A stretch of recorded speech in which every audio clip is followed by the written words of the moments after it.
So you're nearly 42 and still not dating? Must be rough spending another holiday alone.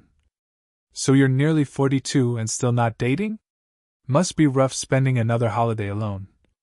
My sister scoffed across the table, loud enough for the whole family to hear. Forks paused. Someone coughed. The room went silent in that sharp, electric way only family gatherings can. I didn't flinch. I set my glass down, looked her straight in the eye, and said calmly, "You really don't have to worry about me. I've actually been married for years." My mother froze mid-toast, her champagne still raised. My cousin's jaw dropped. My aunt stopped cutting the turkey like time itself had halted. My sister blinked 3 times, fighting to understand what she had just heard. "What do you mean you've been married?" she snapped. "You live alone. You never bring anyone. You don't even date." I smiled, not because I wanted to, but because the truth was finally heavy enough to break free. "I'm married," I repeated. "Just not to someone you've met." A ripple of whispers spread around the table. My mother finally lowered her glass. "To who?" she asked, voice trembling. "Why didn't you tell us?" I took a deep breath. "Because you never asked? And because you never cared about anything except whether my life fit your checklist." My sister rolled her eyes. "Oh, please. So who is this mystery spouse? Some online fantasy?" I looked at her, cold, steady. "She's real. She's my partner. And the reason you've never met her is because every gathering turns into this. You judging, mocking, trying to make me feel small." The table fell into an even deeper silence. Then I said the words that finally cracked the room in half. "And tonight, she's outside in the car, waiting to see if my family deserves to meet her." My mother gasped. My sister's smirk vanished. And for the first time in my life, they realized I wasn't the lonely one. They were. I could feel every eye at the table pinned to me. The tension was thick enough to slice with a knife. Then, a soft knock came from the front door. My sister's eyes went wide. "Wait, who?" I didn't answer. I just got up and walked slowly to the door, letting the suspense build like a scene from a movie. I opened it. There she was. Tall, confident, smiling, the kind of smile that could silence a room. She wasn't wearing flashy clothes. She didn't need to. She carried an aura that demanded respect. "This is her?" my sister whispered, barely audible. "Yes," I said simply. "And you've all been waiting your whole lives to meet her." My mother's hand flew to her mouth. "She's beautiful," she finally breathed. "Beautiful," my sister repeated, but her voice had no bite this time. Instead, there was shock. And admission, though she didn't want to say it aloud, envy. I turned to my spouse. "Come in," I said. And she stepped inside, calm, composed, owning every inch of the room like she had always belonged there. The silence stretched for a moment. Then my spouse smiled at my sister. "It's nice to finally meet you. I've heard a lot, but none of it true." My sister's jaw dropped. I could see the gears turning in her head, trying to process that everything she assumed about me had been wrong. Then she did something I never expected. She swallowed her pride and muttered, almost to herself, I guess I underestimated you." I smiled, but inside I felt a mix of triumph and pity. This wasn't about revenge, it was about truth. About showing that life doesn't have to fit someone else's checklist to be full, meaningful, and happy. Dinner continued, but everything had changed. Conversations weren't about judgment anymore. They were filled with curiosity, laughter, and, most importantly, respect. Later that night, my sister pulled me aside. You really were married this whole time?" "Yes," I said. "And I didn't tell you because your opinion doesn't define my happiness." Her silence said more than words could. And for the first time, I felt completely free. Because sometimes, the best revenge isn't showing them up, it's living a life so full and unapologetic that their assumptions can't touch you. Later that night, the house had finally quieted down. The fire in the living room flickered, casting long shadows across the walls. I thought the drama was over. But then I heard the soft sound of footsteps behind me. It was my sister. Her face was different now, less arrogance, more curiosity, maybe even a little fear. "I need to ask you something," she said hesitantly. I nodded, letting her speak. Why didn't you ever tell anyone about her? About being married?" I took a deep breath. "This isn't a story for approval. It's my life." And for years I realized telling people like you, people who judge without understanding, wouldn't make anything better. So I waited until you could no longer dictate my happiness. Her eyes softened, and for a moment the sister I knew was gone. She was just a human being realizing she had underestimated someone she thought she knew. I'm sorry," she whispered. "Sorry for what?" I asked. "For mocking you. For thinking your life had to look like mine to matter. For not seeing that you could be happy your way." I smiled. "Thank you? That means more than you'll ever know." Then she hesitated, glancing toward the bedroom. "And is she real?" I nodded. "She's real. She's the love of my life." My sister's eyes widened. I think I understand now," she said softly. "And maybe I've been looking at the wrong people for happiness all this time." Later, when I went to the kitchen for a glass of water, I overheard her talking quietly with my mother. "I never thought happiness could look like that. All this time, I was blind." I realized then that the evening had done more than prove a point. It had opened eyes, healed old wounds, and rewritten the rules of our family forever. By the time my spouse and I left for the night, the house was quiet. But something had changed that couldn't be undone. We had shown them, without shouting, without rage, that life can be full, meaningful, and beautiful in ways they never imagined.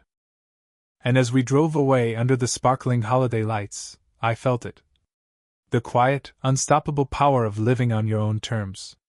The next morning, the house felt different. The air was lighter, but tension still lingered in corners where old grudges had lived for years. I wasn't expecting my sister to approach me again. But she did. Slowly. Hesitant. "Can we talk?" she asked, her voice almost fragile. I nodded. "Sure." We walked to the backyard, where the frost still clung to the grass. The quiet was a relief after last night's chaos. "I've been thinking about everything you said," she began. "And about her." She paused, glancing toward the driveway where my spouse had parked. "She's amazing. I don't know why I didn't see it before." I smiled, but inside I felt a twinge of caution. "You mean because she doesn't fit your picture of how my life should look?" She looked down, ashamed. "Yes. I realize I've been so focused on comparing myself to you. I never even asked what actually makes you happy." I laughed softly. "It's okay. Most people don't understand until they see it for themselves. You saw it last night." There was silence for a moment, then she asked the question that caught me off guard. "Can I meet her properly? I mean, not just last night at the door?" I felt a warmth in my chest. "Yes," I said. "If you want to truly understand, you need to see her as she is, not just as my spouse, but as the person I love every day." Later that afternoon, we all sat together in the living room. The tension from last night had melted into curiosity, cautious smiles, and careful questions. My sister leaned forward. "So, how did you two meet?" My spouse chuckled softly, reaching for my hand. "It wasn't dramatic or perfect. We met, we connected, we built a life together. What's dramatic is the journey it took to get everyone else to understand that love doesn't have to fit a mold." My sister nodded slowly, realizing that this was bigger than just me. This changes everything," she admitted quietly. "For me. For how I see life. For how I judge people." And in that moment I realized the full power of what had happened. Last night wasn't just a revelation about me. It was a mirror for everyone who had ever assumed they knew my story. A reminder that life isn't about appearances, it's about truth, love, and courage. By the end of the day, my family wasn't perfect. But something fundamental had shifted. Respect replaced judgment, understanding replaced assumptions, and silence gave way to connection. And I knew, without a doubt, that no matter what anyone thought, I was finally living my life completely on my own terms. A few days later, I got a text from my sister. "Can we talk alone?" I knew this was the moment. The moment where old habits clash with new truths. I agreed. We met at a quiet cafe, away from everyone else. She looked nervous, her hands twisting around her coffee cup. I need to confess something," she said, voice barely above a whisper. I raised an eyebrow. "Go on." I've always been jealous," she admitted. "Not just of you being married, but of your life. You live it your way. You don't care what people think. I wanted that freedom, too. And I thought mocking you would make me feel better about myself."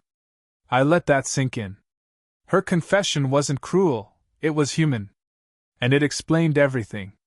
"You realize," I said calmly, "that freedom doesn't come from comparing yourself to someone else. It comes from owning your choices. Living your truth.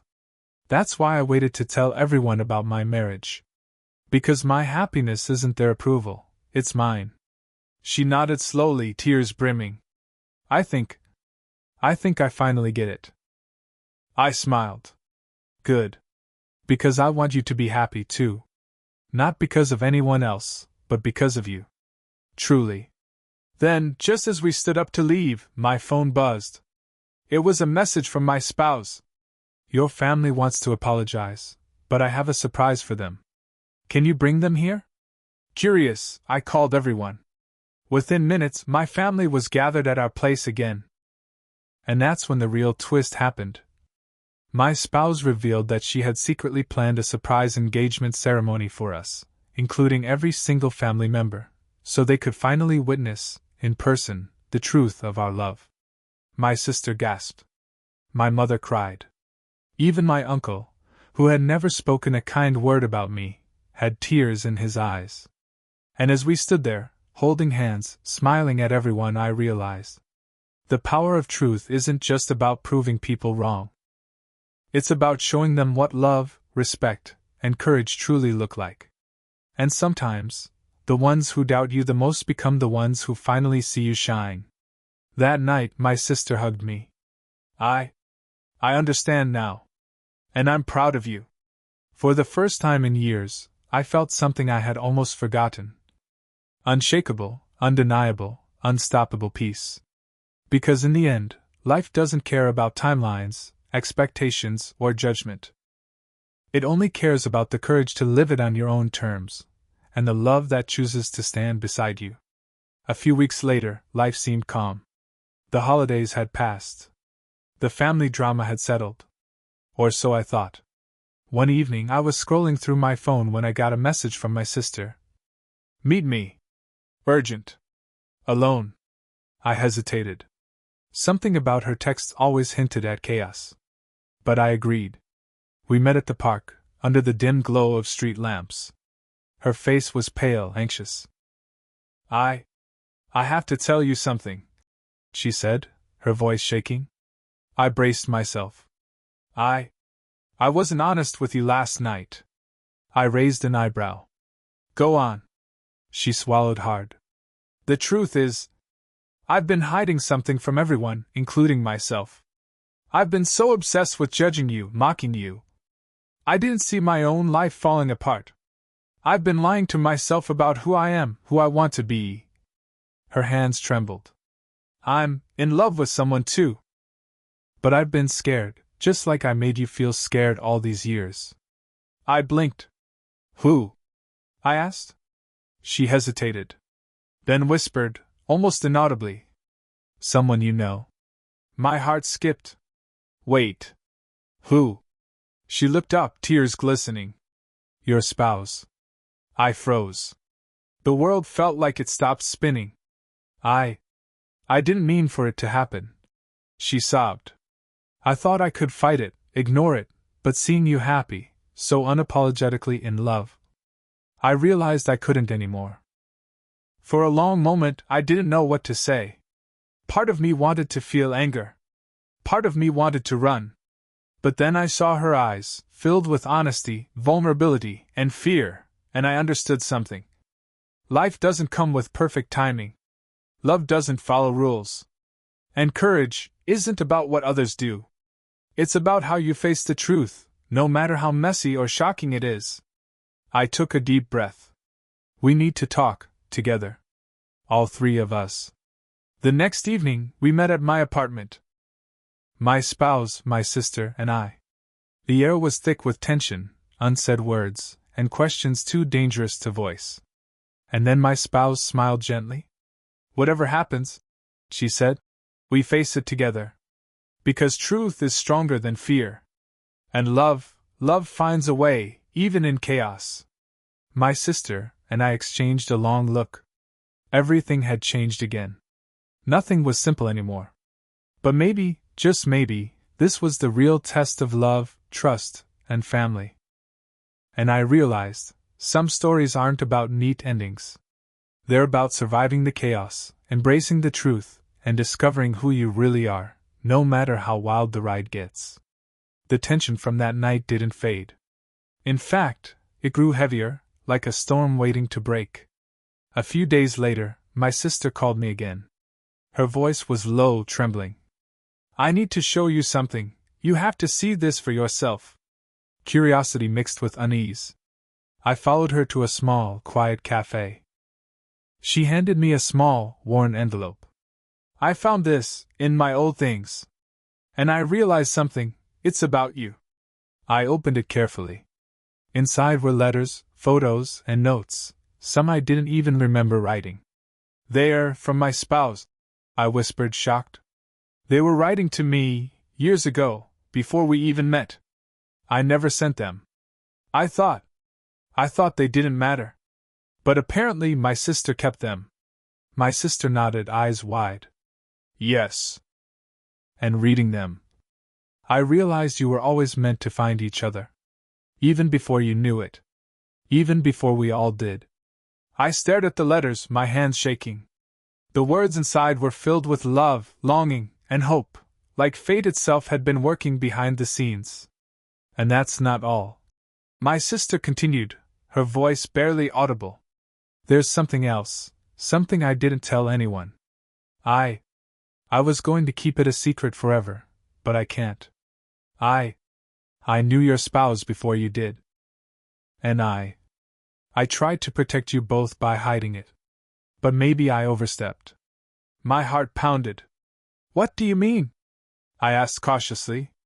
She took a deep breath. I knew about a danger, something that could have ruined your relationship before it even started. I thought I was helping by staying quiet. But maybe I was selfish. The cafe fell silent. Outside, the night was dark, but inside, the air felt electric. Everything I thought I knew about family, love, and trust was twisting into something new, something deeper. And now? I asked. Now, she said, her voice trembling. You need to make the choice. Will you let the past control you, or will you embrace the truth, no matter how messy it is? I looked at the letters, at her, at the future that was suddenly uncertain. And in that moment, I realized, some stories don't end, they evolve, they shock, they challenge everything you thought was safe. And sometimes, the biggest surprises come not from strangers, but from the people you thought you knew best. I didn't answer immediately. Because the truth was bigger than words. And the next move would change everything. A few nights later, I was lying in bed, replaying the letters my sister had given me. Every word, every sentence, felt like it was written for me, for this exact moment in my life. Then my phone buzzed. It was an unknown number. Curious, I answered. A calm, unfamiliar voice spoke. If you want to truly understand everything, meet me at the old pier at midnight. Come alone. I froze. Part of me wanted to ignore it. Part of me knew I couldn't. I got dressed and left the apartment quietly, my mind racing with questions. When I arrived, the pier was shrouded in fog, the moon barely lighting the wooden planks. And there, standing at the very edge, was someone I never expected. It was my spouse's sibling. The one I had never met.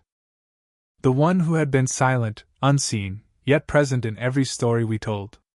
"You're finally here," they said, voice steady but intense. "I've been waiting for you to find the truth, but there's something you don't know." I felt a chill run down my spine. "What do you mean?" I asked, my voice trembling. They held out an envelope. "I've been keeping this safe for years. It explains everything, why your lives intertwined the way they did, why your love was almost stopped before it began, and why your family's secrets run deeper than you can imagine." My hands shook as I took it. Inside were documents, photos, letters, and a shocking revelation. A hidden connection between my family and theirs stretching back decades. One that could change everything I thought I knew about my spouse, my sister, and even myself. "You must choose carefully," the sibling said, stepping back into the shadows. "Some truths are dangerous. But now, it's up to you." And just like that, they were gone, leaving me standing on the pier, holding the evidence of secrets so deep, so powerful. I realized my life would never be the same.